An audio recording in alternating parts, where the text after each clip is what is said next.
What is going on, you guys? Pet Platypus here, and it is time to talk about JoJo's Bizarre Adventure, Diamond is Unbreakable, episode 23. This was an awesome episode of JoJo. Fucking sheer heart attack, son. This stand is super simple. Just so fucking simple. Just straightforward. Go towards the heat signature, explode, done. That's literally the stand. But it's cool. It's really durable. It's really awesome to see Star Platinum going in there and throwing the auras at it. Also, address that elephant in the room real quick. That Stardust Crusaders OST, though, that was really cool to hear that again. I was hoping they would. I don't know if I said this in any of my reviews, but I was hoping they would bring back Jotaro's theme for his scenes in Part 4, and they do in this episode, and that was great. Also, art and animation, really solid in this episode. Usually, like par for the course with JoJo, I find that I'm saying this more and more often, but the art was better than the animation.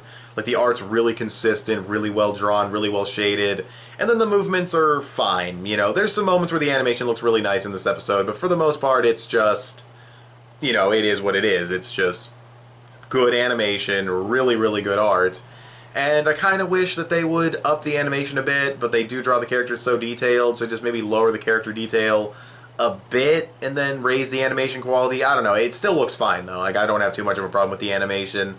I'm just someone who prefers animation over art detail.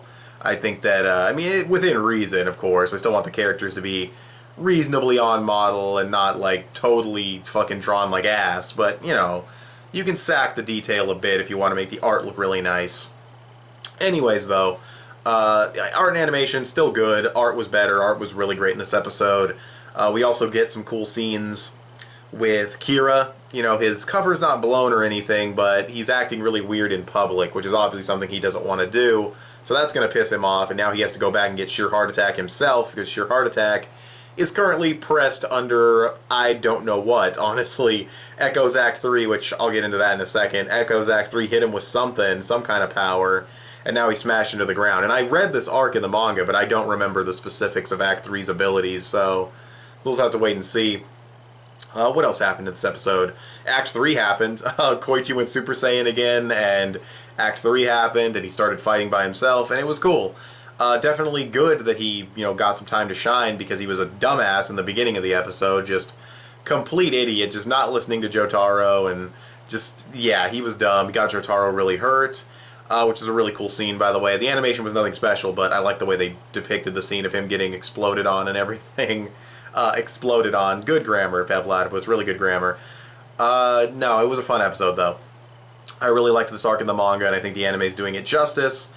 What else happened in this episode? I'm trying to think. Kira's going to go back to get it. So there's pretty good story progression, too, for a JoJo Part 1 episode. You know, Kira's going to go back and get it. They know a lot more about the killer now. You know, Kira, and Koichi got Act 3, which is definitely really cool, and Jotaro's really hurt. You know, that's not really story progression, but it's kind of story progression for the arc itself.